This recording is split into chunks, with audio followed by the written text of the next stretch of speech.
It's time for our next episode of The Leopards Are Feasting, but we do have merch. I had Griffin's Girl Design put out a Masha Catnip t-shirt, and Mini Masha actually has a t-shirt as well. If you go to the Griffin Girls Design, you can go ahead on Etsy, you can go ahead and find you some Leopards News Network merch. So let's check out the faces that are being consumed right now. We have these people that actually gave money to these meme coins, these Trump meme coins. So this one's titled Cultists Have Lost Billions on Trump's Meme Coin. So this is a snippet from the New York Times. It says the curious trade came a little past 9 p.m. on January 17th. A $1,096,109 bet less than 2 minutes after the soon-to-be president of the United States posted on his social media account that his family had issued a cryptocurrency called $Trump. In those first minutes, a crypto wallet with a unique identification code beginning 6QSC2CX secured a giant load of these new tokens, close to 6 million of them, at the beginning sale of just 18 cents each, starting the surge of $Trump price that would reach $75 per token. This early trader, whose identity is not known, walked away with a 2-day profit of as much as $109 million, according to an analysis performed for the New York Times. But for the fast profits of the early traders, whose names are unknown, but some of whom appear to be based in China, came at the expense of a far larger number of slower investors who have cumulatively suffered more than $2 billion in losses after the price of the token crashed. So whoever these early traders were who knew that this was coming, they bought it up while the price was low. They rose up the price to $75, and then they sold it and pulled all this money out. And the later people lost a lot of money. So the person that posted this says, Republican voters bought into cryptocurrency meme coins with the hopes of cashing in. Meme coins are a type of digital asset based on a meme, usually something that has gone viral online. These tokens are very easy to make. There are millions of them. The only real purpose of most of the meme coins is speculation. Users create or buy them in hopes that their value will soar so that they can make a lot of money very quickly. In reality, the vast majority of the people lose money. Most meme coins are volatile and short-lived. They are also susceptible to what's known as a pump and dump scheme or a rug pull. Trump supporters bought into the scheme, believing Trump's promise of get-rich-quick scheme, and lost billions, with only the top investors walking away with their money. Users buy it to show their support for the president. In this way, it's similar to a fan token, like those produced by sports teams and players. The Trump token has drawn criticism owing to conflicts of interest, among other concerns. Trump owns one of the entities collecting trader fees. So he's sitting up here raking in money. And is this a way that his his allies were laundering money? We don't know. So this is not really Leopards Ate My Face, but y'all needed to see this because the cruelty of these people is just astounding. So this man, Senator Kennedy, said, to my friends who are upset, call somebody who cares. You better get used to it. It's USAID today is going to be the Department of Education tomorrow. And I do want to remind us all that many red states, including Louisiana, are welfare states, meaning that they need money. They get benefits from the federal government. Some of these people believe that they actually deserve the money. They don't really consider themselves welfare states or handouts when it's them that need it. And many red states, like I said, are welfare states. They don't bring in as much as far as GDP and tax revenue as productive blue states. So these people are hurting their own constituents. But like Senator Kennedy said, call somebody who cares, because the lawmakers simply do not care.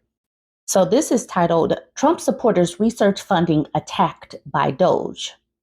This was posted in the conservative subreddit. NIH is being defunded. They are pulling funding for this organization, and it is going to impact people. But like I already said, some people believe that their funding is more important when it's for them. They just expect that other people's funding will get pulled. They don't look at the funding that they need as unnecessary or, what are they calling it? Like waste and fraud. They don't. So he posted a couple of articles talking about the slashing of funding to research. He says, why is no one discussing this here? I work as a scientist, PhD level, and my colleagues are terrified. It is not overhead or indirect costs as you would expect, but things like utilities, building maintenance, and servers for data. All right, the summary is that the newest Doge idea is capping indirect grants at 15%. Most universities are 30 to 55%. This would result in mass job loss, halting of science, tech, engineering, PhD training, and would start to threaten the closure of research universities and medical schools' research wings. If you want to lose to China, India, or Europe in science and medicine, this is how you do it. I dedicated my life to the pursuit of genomics work that helps others and has the applications in cancer, dementia, and more. Now my job and others are in danger because Doge can't read and assume that indirect costs is something. So basically, he's trying to justify this in the conservative subreddit. Okay, he's doing all of this typing in the conservative subreddit, and these people I do not believe will read all of this. But he says this is why we need separation of powers, and I hope that no Republican congressman votes for this atrocity. I hope it's blocked by a judge and that is brought to Congress who actually set the NIH, NSF budgets. For what it's worth, lifelong conservative, and I'm a Trump voter 3 times over. This, however, may be the stupidest thing I've ever seen a politician do or suggest. What the F? So it is important to note continually, they believe that their jobs are important. It's just the other people's jobs that need to be slashed. He is fighting for his life for his job and his colleagues' jobs because they are not wasteful. They don't need to be slashed. The people in the comments are not really feeling it. Uga Deboog says, I too am a scientist, but in private sector, I never felt academia was productive or a source of innovation in modern times. I welcome a reset to the replication crisis, poor research practices, and corruption I've seen in academic science.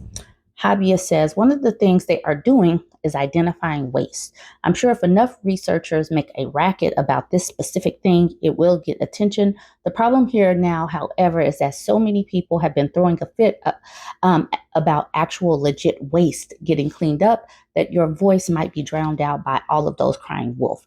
The thing is, how would they know if it's actual waste? Have they really had the time to go through and sift through and make sure everything is legit or whatnot?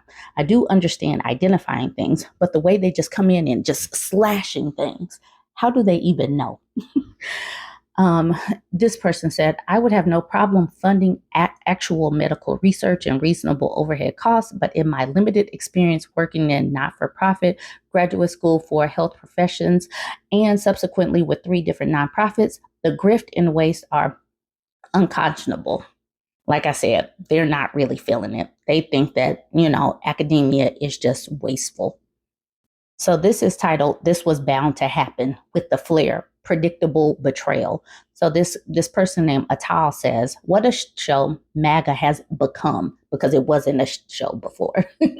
Remember once I supported them. It's turning into a white propaganda led by J.D. Vance, who is openly promoting anti-Indian hate. So Indian MAGA is upset that MAGA is racist. I don't know where they have been, but MAGA has been racist, but obviously they still fell for it. And the person that posted this says, Indian American votes Trump and now is surprised with all of the MAGA racism against South Asians. I've already talked about this, but the way they came in slashing U.S. aid has hurt even evangelicals who voted for them. So this one's titled, Evangelical Leaders Call on Trump to Rethink Hastily Pursued U.S. Aid Cuts. The OP that posted this says, he's their chosen one, choosing to take their aid and eat their soul through the face. In the Italian Dragon says, evangelical leaders overwhelmingly supported Trump and evangelicals at large overwhelmingly voted for Trump. Now Trump has cut U.S. aid, which directly impacts evangelicals. But this person at the bottom says cutting off aid to evangelical organizations is one bright light from this show. These people that were part of the uncommitted movement and the Arab Americans for Trump movement really jacked themselves up going so hard against Kamala Harris. I do believe that, well, I don't know what they thought was going to happen, but she lost. And this was posted the day of the election. I know that many of them started to feel the regrets of their actions soon after. This was titled, "There was a clear pathway for VP Harris to win overwhelmingly in a state like Michigan by turning a page away from Biden's disastrous Gaza policy." So she said that, but that was on election day. Layla, you obviously were one of the co-founders of the uncommitted movement, which began in Michigan, picked up hundreds of thousands of votes in the primaries across the country, turned up at the DNC only to be blocked by the party apparatus, by the Harris campaign, didn't have a speaker on stage, ended up not endorsing Harris, but not endorsing a third-party candidate. What do you make of tonight's election in Michigan? Is this where you thought you would be when you launched the uncommitted movement? I don't think that we would be in this moment where it was going to be so close. And I really have to say that being in my community, I went out and voted this morning. I've been talking to voters, I've been talking to my community members. Overwhelmingly, today has been a very painful day for our anti-war movement, and especially for Arab Americans and Muslim Americans and young people who've who right now are feeling left out from their own party. And I just keep thinking that it did not have to be this close. Yeah. And I really, I'm really frustrated. I'm feeling very emotional right now. I'm sad and I'm feeling betrayed. And, there is there was a clear pathway for Vice President Harris to win overwhelmingly in a state like Michigan by turning a page away from Biden's disastrous Gaza policy. And, Yes. I think this unwillingness to shift on a more humanitarian policy may have, very real consequences. And I think we're going to see that here in Michigan. And someone posted, "It's also important to note that she was barred from the DNC specifically because of tweets she made that sounded like threats, despite her acting like a victim about it." So I know that lots of people wanted to get up there and talk about policy, but they were actually doing more than just protesting. They were actually coming a little bit more about it. So now they have Trump. They won. They got they said no, absolutely no to Kamala Harris, to the Biden regime, all of that. So they get Trump. And people are getting upset with me. And I honestly don't care. These people need to be mad at themselves and then go figure out what Daddy Trump is going to do. This person, the Kia B, says, "Thank you. Completely left out threats against the VP's safety during the summer when there were multiple attempts on lives, because it was definitely a vicious political season." Now let's watch this video. This woman goes and talks to Arab and Muslims in Dearborn. So let's see, do they have any regrets for how they behaved during the political season? Let's see. So we saw that lady early on, like right after the election, when she saw that Harris lost. Let's see how they are feeling now. Trump's remarks are very outrageous. Obviously, what he said is ridiculous and it would never happen. I'm disappointed, but I'm not surprised. I'm here in Dearborn, the largest Arab majority city in the US, and the war in Gaza was a deciding factor in the presidential election here.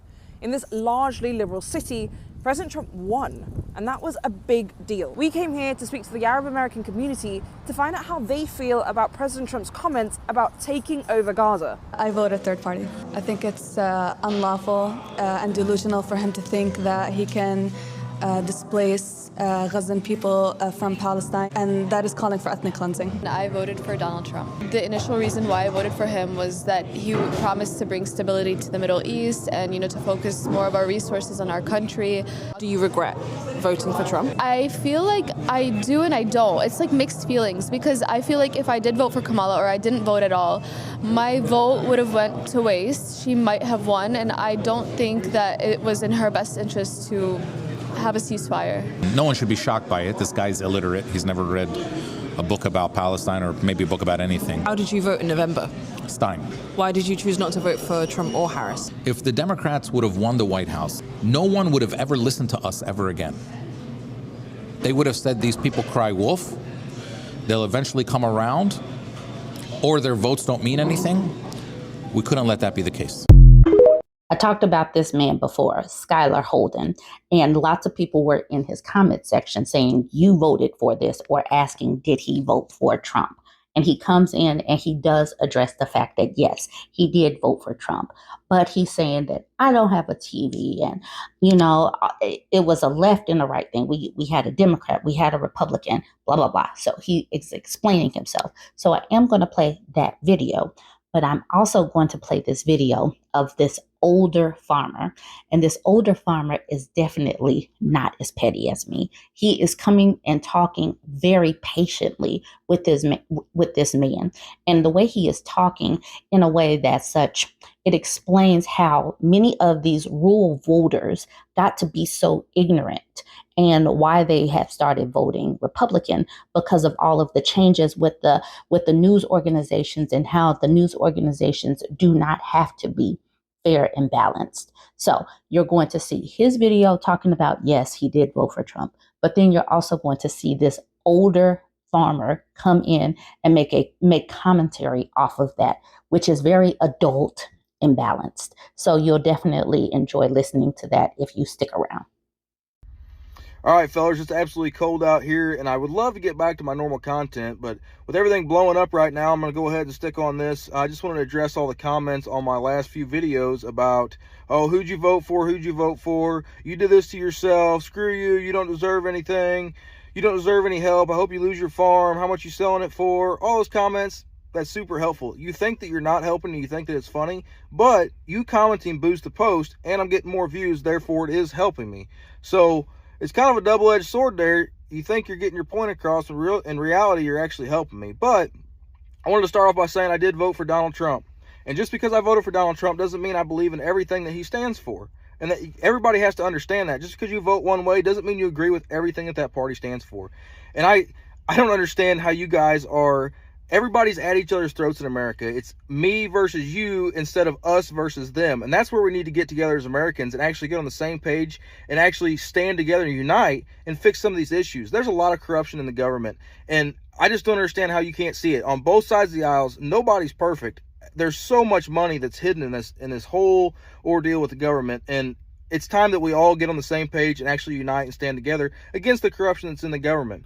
But while you guys are watching this, I just wanted to also address that all these views that we're getting, I just wanted to take that attention. I wanted to point out Jesus Christ. So if you guys have not accepted Jesus Christ into your life, I'm going to use this platform to just open up the Bible, read the Bible, and I hope you guys do find Jesus. Jesus finds you, and I hope you accept Christ, and you guys are saved for all the sins that we all commit. So if you're getting anything out of this, just look into Jesus Christ, open up the Bible, and I hope you guys get saved. You guys have a good one, and we'll talk at you later.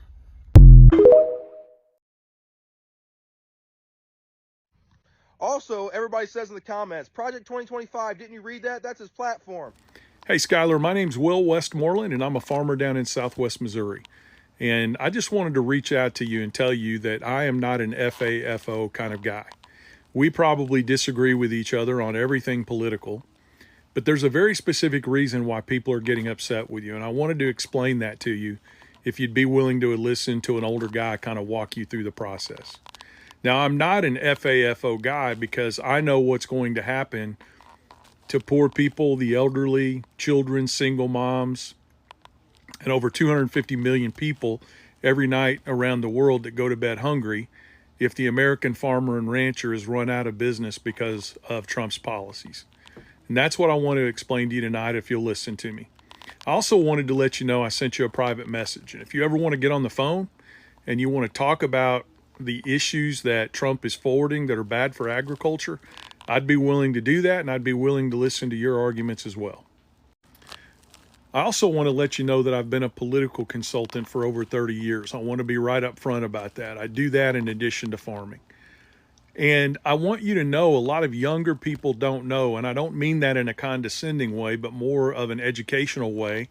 A lot of younger people don't know that right-wing talk radio and news, the pundits, the talking heads, and right-wing talk radio, etc., have been working for over 40 years to develop in rural people exactly the kinds of ideas that you have in your head, that all politicians are crooks, that they're all the same, that you can't trust traditional media, that anything you hear that comes out of Washington, D.C. or New York or the New York Times or CBS News, that it's all a lie. And they did this on purpose, and they started with Ronald Reagan. We used to have what's called a fairness doctrine in this country, where if you were a radio station or a television station and you were using the public airwaves to present a message, we had a fairness doctrine where you were required by law to share the other side of the story. And President Ronald Reagan, who was president when I was in high school and a little bit younger than that, had the fairness doctrine eliminated. He had it taken out of the books. And there was a specific reason for that. It was designed so that organizations like Fox News and right-wing talk radio could start spreading the lie that all mainstream media was bad. Now, this was during the time of Walter Cronkite and Dan Rather, all the other news heads that we had out there that were highly respected. But it was a strategy to make it so that the airwaves no longer had to present an unbiased case. And then these right-wing media sources like Rush Limbaugh and Fox News, etc., began pouring it on to rural America. You can't trust politicians. You can't trust the news. And what they did is they focused on destroying the trust in these institutions so that they could replace it with another institution. And they did that. They replaced it with Fox News. They replaced it with right-wing talk radio. And I can't tell you how many times when I was growing up, when I was your age, I'd walk into a job site or be on a farm and I would hear right-wing talk radio blaring on the radio all day long. And then after they had destroyed our faith in media institutions in rural America, they then turned their guns toward the government itself. And they began building in us a distrust of government organizations. And Skylar, here's the facts, okay? You can look this up on your own, but these are the facts. Rural America uses more welfare than the blue cities do. Rural America needs more help feeding our children. We need more help keeping our hospitals open. And guys like you and I, farmers out there that grow row crops or do agroforestry or raise cattle, we take welfare too. Now, I don't think there's anything wrong with that because we can't control the cost of our inputs. We can't control the cost of what we sell our products for. We got to pay for shipping both ways, as Kennedy said. But the reality of the situation is they were able to instill in us the idea that the government money coming to us was okay and was a good thing, but the government money going everywhere else was a scam or a sham or communistic or socialistic, etc.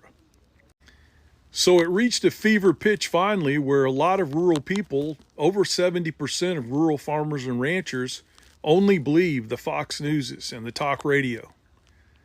And when they came to you and told you that Trump wasn't going to implement Project 2025 and that he didn't have anything to do with it, you believe that. And you're not alone. All I'm here to tell you is that you were lied to. I'm not asking you to admit you were wrong. I'm not telling you effed around and found out, because I don't want to see you lose your farm. And if there's anything I can do to help you not lose your farm, I'd be happy to do it.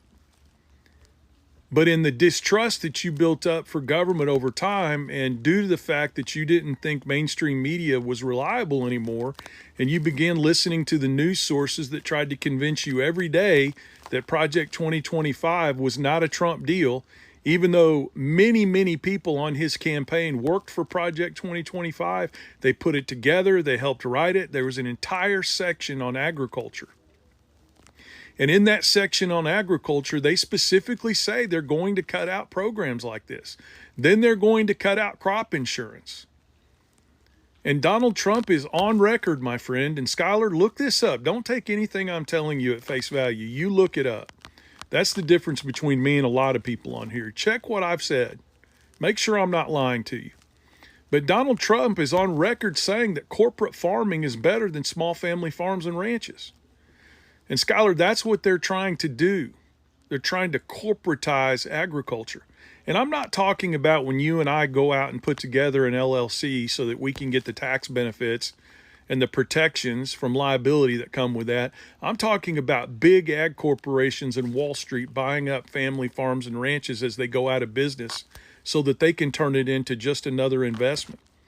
In the last 10 years, we've broken every single record in regard to the number of farms and ranches being bought up by investment companies in the United States. And I'd be happy to share all of that data with you. But my friend, I think the worst thing that they did to us in rural America is they convinced us somehow to place the culture wars over our own well-being. And what do I mean by that? Brother, when I was young, you didn't care what anybody did in their bedroom. Gay, lesbian, trans, whatever. That was their life. And the only way the law changed was just to say that you can't discriminate against those people when you're hiring, and you can't commit acts of hate against them because they're different than you and I as heterosexual white men. That's all the law did. And Skylar, did you know that the Southern Baptist Convention, and I was a Southern Baptist for a long time, do you know that the Southern Baptist Convention had its own clauses in their charter that said that abortion was okay in the event that it saved the life of the mother or the child might be deformed? But it was political hacks in the religious Christian movement that came in and politicized the abortion topic in order to get folks like you and I in rural America to turn against it.